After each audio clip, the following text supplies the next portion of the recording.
দুর্গাপুজো তো শেষ, কিন্তু পুজো শেষ হলেও উৎসব কিন্তু রয়েই গেছে। আজ কলকাতায় পুজো কার্নিভাল বলে কথা। রেড রোডে পুজোর পাঁচালি, আর এবার কার্নিভালের রেড রোডে থাকছে বাঙালি আবেগের ছোঁয়াও।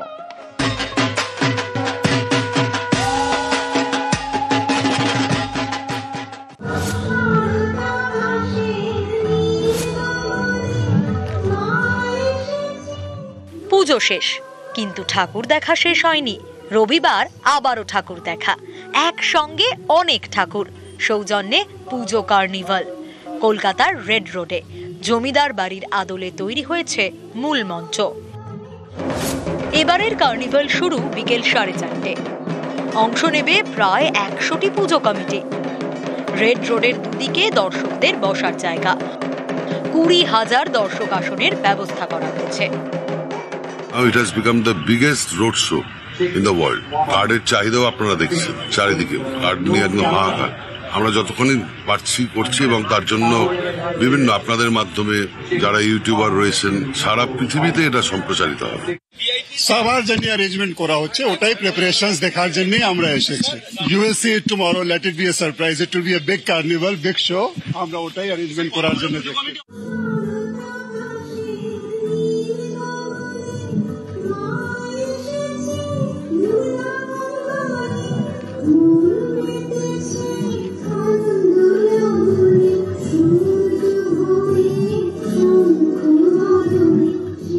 ডোনা গাঙ্গুলি নৃত্যানুষ্ঠানের মাধ্যমে এবারের কার্নিভালের অনুষ্ঠানের সূচনা হবে।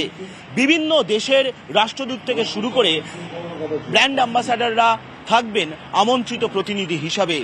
রেড রোডের দুপাশে থাকছে 20,000 দর্শকদের বসার জায়গা।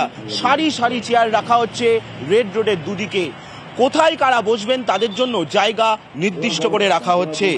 এই কার্নিভালটা is the best showcase of our Bengal culture. আর এটা যে ওয়েস্ট বেঙ্গল গভর্নমেন্ট এত সুন্দরভাবে করছে, এটা অ্যাকচুয়ালি লোকেদের, বিদেশের লোকেদের দেখাবার জিনিস। আর এর জন্যই এরা ইউনেস্কোতে ইনট্যাঞ্জিবল হেরিটেজ হচ্ছে। সো আই থিঙ্ক আমরা বাঙালি হিসেবে এটা we should be very proud of it.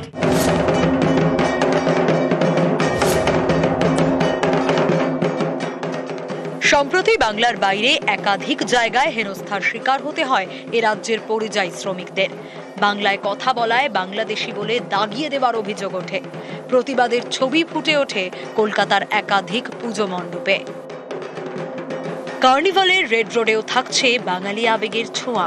তেমনই উদ্যোগ নিয়েছে একাধিক পুজো কমিটি।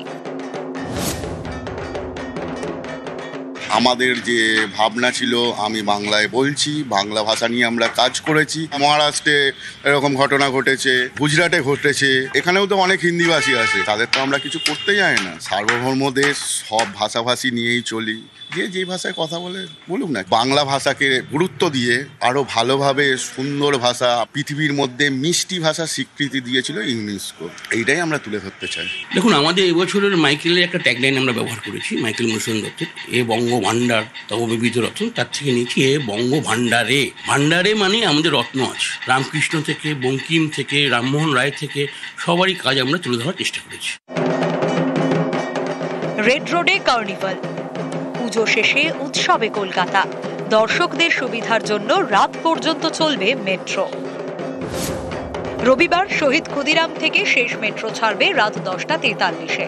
দক্ষিণেশ্বর থেকে শেষ মেট্রো রাত 10:33-এ। সল্টলেক সেক্টর 5 থেকে শেষ মেট্রো রাত 11টায়। হাওড়া ময়দান থেকেও রাত 11টায় শেষ মেট্রো ছাড়বে। নিউজ 18 বাংলা। রেড রোডে আজ মেগা কার্নিভাল। বিকেল 4টে থেকে কার্নিভাল শুরু। পুজো কার্নিভালে এবার 95 থেকে 100টি পুজো অংশগ্রহণ করছে। শেষ মুহূর্তে প্রস্তুতি কোন জায়গায় জানবো। আমাদের সঙ্গে রয়েছেন আমাদের প্রতিনিধি সান্নিক ঘোষ। সরাসরি চলে যাব সান্নিকের কাছে। সান্নিক, বৃষ্টি ভেজা সকালে এই মুহূর্তে রেড রোডের শেষ মুহূর্তে প্রস্তুতি কেমন মেগা কার্নিভালের?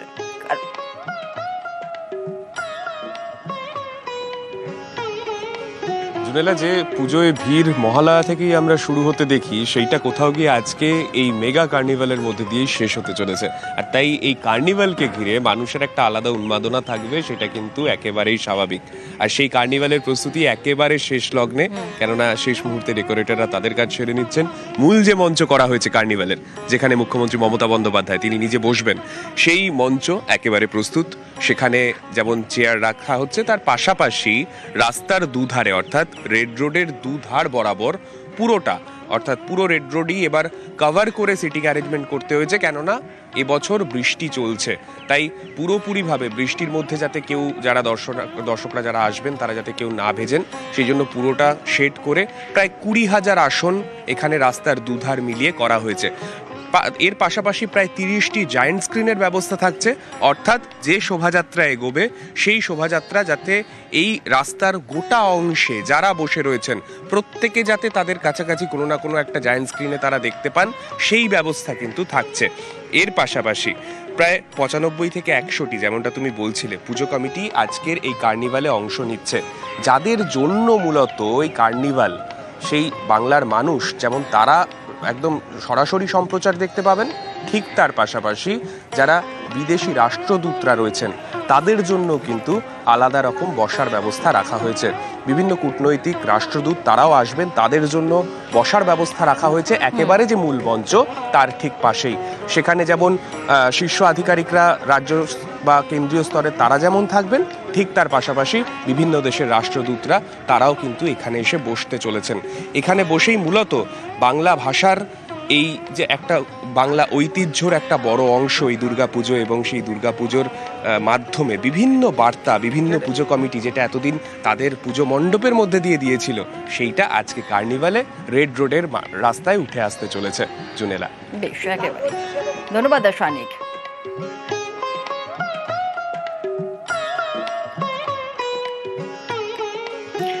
আর এর পাশাপাশি আমরা একটু খিদিরপুরের দিকে নজর রাখতেই হচ্ছে, কারণ খিদিরপুর থেকে ইতিমধ্যে কিন্তু পুজো কমিটি যে সমস্ত ক্লাব রয়েছে সেখান থেকে তারা কিন্তু ধীরে ধীরে রওনা দেবে কার্নিভালের উদ্দেশ্যে। বিকেল 4টা থেকে শুরু হবে সেই কার্নিভাল, মেগা কার্নিভাল। কিন্তু তার আগে এই মুহূর্তে পুজো কমিটির যারা উদ্যোক্তারা রয়েছেন কি বলছেন তারা, একটু সরাসরি সেদিকে নজর রাখা যাক।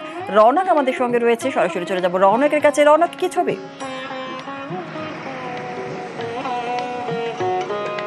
দেখা একেবারেই ভোর 3টে থেকেই এই যে খিদিরপুর রোড হয়ে ফোর্ট উইলিয়ামের সামনে যে রাস্তা সোজা চলে যাচ্ছে রেড রোডে, প্রত্যেকটি জায়গায় এই কার্নিভালে যারা অংশগ্রহণ করছে, শ্রীভূমি স্পোর্টিং ক্লাব থেকে শুরু করে দমদম তরুণ দল, তোমায় দেখানোর চেষ্টা করবো একেবারে সারিবদ্ধভাবে সেই ট্যাবলোগুলিকে এখানে রাখা হয়েছে। কিন্তু একটা বৃষ্টির ভ্রুকুটি মাথায় রয়েছে, সেই চিন্তা করেই কিন্তু মাতৃ প্রতিমা ইতিমধ্যে প্রত্যেকটি ট্যাবলোটেই প্লাস্টিক দিয়ে ঢাকা দেওয়া হয়েছে এবং উদ্যোক্তাদের ক্রমশ বেগ পেতে হচ্ছে সেই জায়গায় ডেকোরেশনের কাজ করতে।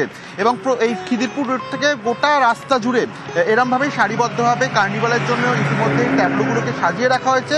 4টে থেকে যেহেতু কার্নিভাল, তার আগে থেকেই কিন্তু তারা তাদের যে প্রিপারেশন সেই প্রিপারেশন শেষ করেছে। বলা যেতে পারে শেষ মুহূর্তের যে প্রস্তুতি একেবারে তুঙ্গে, এবং এরকমভাবেই প্রত্যেকটি ট্যাবলো সাজিয়ে রাখা হয়েছে। যখন কার্নিভাল শুরু হবে একেবারে সারিবদ্ধভাবেই কিন্তু ট্যাবলোগুলো এখান থেকে রওনা দেবে। জুনেলা,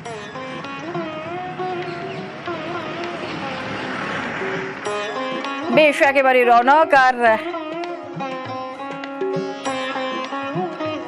আর অবশ্যই উত্তরের ঠাকুরগুলো এই মুহূর্তে পুজো মণ্ডপ থেকে রওনা দিতে শুরু করে দিয়েছে। সেখানকার পুজো কমিটির উদ্যোক্তারা রয়েছেন, কি বলছেন তারা, কারণ প্রস্তুতি একেবারে শেষ মুহূর্তে রয়েছে। বিশ্বজিৎ রয়েছে, সরাসরি চলে যাবো বিশ্বজিতের কাছে।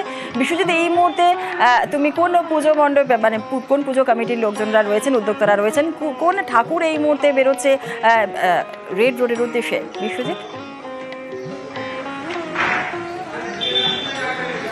একদমই জুনেলা, আমরা দেখেছি যে মণ্ডপে একটা থিম, কিন্তু কার্নিভালের জন্য থিম।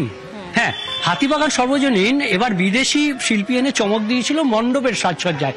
আর এবারে তাদের কার্নিভালের থিম কি রয়েছে আমরা জেনে নেবো। শাশ্বত বসু রয়েছেন, আমরা কি থিম এবার কার্নিভালেও থিম? হ্যাঁ, কার্নিভালে আমরা একটা ভাবনা প্রত্যেকবারই থাকে। তো এবারে আমাদের ভাবনা বাঙালি অস্মিতা, কারণ দেখুন বাংলা ভাষা আজকে আক্রান্ত হচ্ছে। বাংলায় কথা বললে আমরা দেখতে পাচ্ছি অন্যান্য স্টেটে আমাদের অনেক মানুষকে অপমানিত হতে হচ্ছে, নির্যাতিত হতে হচ্ছে। তার বিরুদ্ধে আমাদের একটা প্রতিবাদ নিশ্চয়ই থাকবে।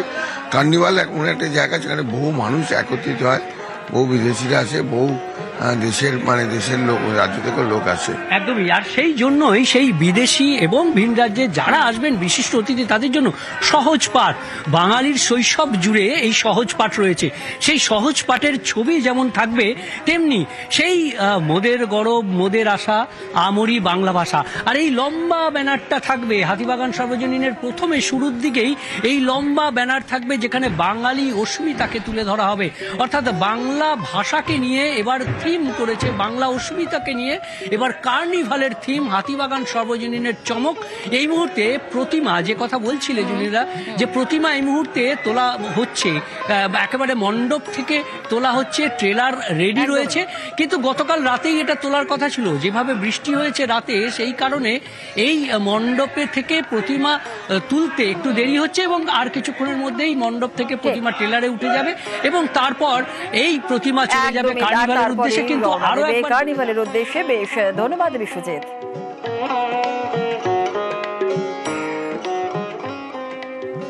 আর আজ মেগা কার্নিভাল, তার আগে মণ্ডপে মণ্ডপে সিঁদুর খেলা, শ্রীভূমি সুরুচির সঙ্গে সিঁদুর খেলা।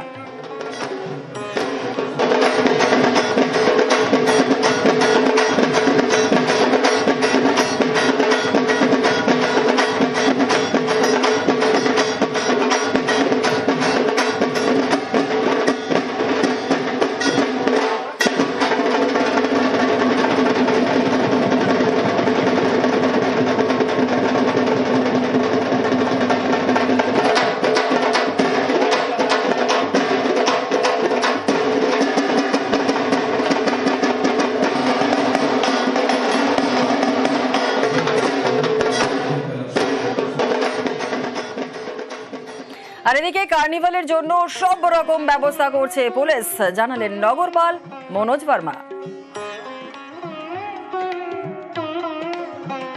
আমাদের যে সিকিউরিটি অ্যারেঞ্জমেন্ট আছে, প্লাস আমাদের ট্রাফিক অ্যারেঞ্জমেন্ট আছে, এছাড়া আমাদের ইমার্শন ঘাটে আমাদের ইমার্শনের টিম আমাদের থাকবে, কলকাতা পুলিশ টিম থাকবে, কর্পোরেশনের টিম থাকবে, আমাদের ডিজাস্টার ম্যানেজমেন্টের টিম থাকবে, যারা গার্বেজ ক্লিনিং করে ওদের টিম থাকবে।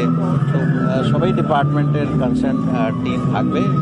And security, traffic plus immersion, এই তিনটে নিয়েই আমাদের যথেষ্ট অ্যারেঞ্জমেন্ট আছে। এখন অবধি যেরকম দুর্গাপূজা ফেস্টিভ্যাল খুব স্মুথলি বেরিয়েছে, আমরা আশা রাখি কালকে যে কার্নিভাল আছে এটাও স্মুথলি বেরোবে। মেগা কার্নিভাল, মেগা ইভেন্ট এবং অবশ্যই আজকের এই দিনটাতে ওয়েদার কেমন থাকবে নিশ্চয়ই আপনারা জানতে চাইছেন। আপনাদের জানিয়ে রাখি যে কার্নিভালে কিন্তু কলকাতায় ভারী বৃষ্টির সম্ভাবনা নেই। আপাতত দিনভর মেঘলা আকাশে থাকছে। কলকাতা এবং লাগোয়া এলাকায় হালকা থেকে মাঝারি বৃষ্টির একটা পূর্বাভাস রয়েছে। কার্নিভালের আগে কিন্তু স্বস্তির খবর পুজো কমিটির উদ্যোক্তাদের কাছে। কলকাতা পার্শ্ববর্তী অঞ্চলের জন্য 4 থেকে 5 তারিখের মধ্যে প্রধানত মেঘলা আকাশ, 2-1 পশলা হালকা থেকে মাঝারি ধরনের বৃষ্টিপাতের সম্ভাবনা থাকছে। ভারী বৃষ্টির সম্ভাবনা থাকছে না আপাতত কলকাতা পার্শ্ববর্তী অঞ্চলের জন্য। 4 তারিখ কিছুটা দমকা হাওয়া মাঝে মধ্যে থাকার সম্ভাবনা রয়েছে।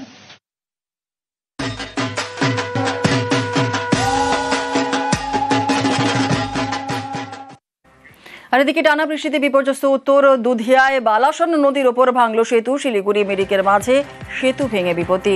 লোহার সেতু ভেঙে পড়ায় রীতিমতো ভোগান্তি। ঘুরপথেই যাতায়াত করতে হচ্ছে এলাকার বাসিন্দাদের। আরো বিস্তারিত বলবে বিশ্বজিৎ, রয়েছে আমাদের সঙ্গে। বিশ্বজিৎ, দেখো একেবারেই বালাসন নদীর ভয়াল রূপ এবং তাতেই কিন্তু উদ্বিগ্ন বাড়ছে এখানকার বাসিন্দাদের, কারণ এই যে সেতু তা কিন্তু গুরুত্বপূর্ণ হিসাবে পরিচিত। মিরিক যাতায়াতের ক্ষেত্রে এই সেতুকে কিন্তু কেন্দ্র করে যাতায়াত করছে এবং পাশেই রয়েছে বিভিন্ন সেনাবাহিনীর ক্যাম্প। বিভিন্ন একাধিক হোমস্টে ছিল নদীর তীরবর্তী এলাকায়। নদীর ভয়াল রূপে কার্যত কিন্তু এই হোমস্টে কার্যত প্রায় উড়ে গিয়েছে। বিভিন্ন বাড়ি কিন্তু তারা আতঙ্কিত, কারণ নদী তীরবর্তী এলাকায় যেসব বাড়ি ছিল তা কিন্তু ধস নামতে নামতে ইতিমধ্যে চোখের সামনে প্রায় 2-2টি বাড়ি কিন্তু ধসে একেবারে নদীর মধ্যে তলিয়ে গিয়েছে এবং যার জেরে আতঙ্কিত কিন্তু এই এলাকার বাসিন্দারা। ইতিমধ্যে সব নদী সংলগ্ন এলাকার যে সমস্ত বাসিন্দারা রয়েছেন তাদের যে আসবাবপত্র তা সরিয়ে নেওয়ার কাজ চলছে। তুমি যদি আমার পেছনের ছবিটা দেখো, তোমাকে আমি দেখাবো যে ধীরে ধীরে কিন্তু যে নদীর অবস্থা তা কিন্তু ভয়াল আকার ধারণ করছে এবং তাতেই আতঙ্ক বাড়াচ্ছে এলাকাবাসীদের।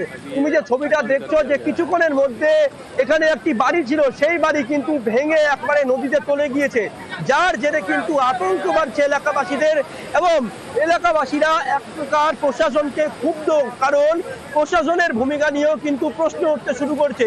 তুমি যদি ছবিটা দেখো তাতে কিন্তু দেখবে যে প্রচুর মানুষ কিন্তু এলাকায় রয়েছে এবং নদী সংলগ্নবর্তী এলাকায় যেসব মানুষ তাদের কিন্তু চিন্তা বাড়ছে, কারণ এই চিন্তা একেবারেই কমানো যাচ্ছে না, কারণ নদীর যে রূপ তাতে কিন্তু আগামী দিনে আগামী সময়ের পর আরো কতটা ভয়াল হবে তা কিন্তু বলা অপেক্ষা রাখছে না, কারণ এখানকার বাসিন্দাদের সবচেয়ে গুরুত্বপূর্ণ অংশ হচ্ছে পর্যটন এবং পর্যটনের জন্য যে হোমস্টে গুলো ছিল তা প্রায় নদীর মধ্যে তলিয়ে গিয়েছে এবং একের পর এক বাড়ি কিন্তু ধসে যাওয়ার জেরে কার্যত আতঙ্ক বাড়ছে এলাকাবাসীদের মধ্যে।